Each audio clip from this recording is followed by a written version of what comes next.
जामशुरू से ताल्लुक़ रखने वाले एक बालिग जोड़े ने बाहिमी रजामंदी से निकाह कर लिया। अदालती बयान के मुताबिक लड़की ने मौक़िफ़ इख्तियार किया कि वो 18 साल की बालिग है और अपनी आज़ाद मर्जी से शादी का फ़ैसला किया है।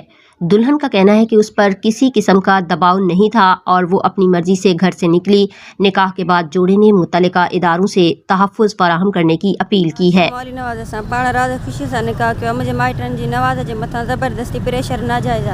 दाऊद आहे, हिकिड़ो हकीम आहे, हिकिड़ो रज़ाक आहे, हिकिड़ो मोहम्मद बख्श आहे, हिकिड़ो महबूब आहे। उहे असांखे मारणु था चाहिनि।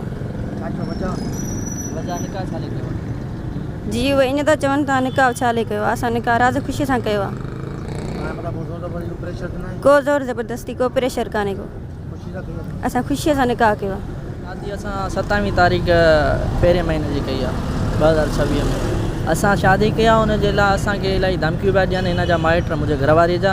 उनजो भाउ आहे दाऊद ऐं अब्दुल रज़ाक ऐं नबी बख्श ऐं मोहब अली, मोहम्मद बख्श, हकीम, इहे सभु असांजे मारण जे पोयां लॻा पिया आहिनि। असांखे कोर्ट में हाज़िर थियणु कान ॾिनो आहे। असां ऑनलाइन निकाह कयो आहे कोर्ट ते, ठीकु आहे।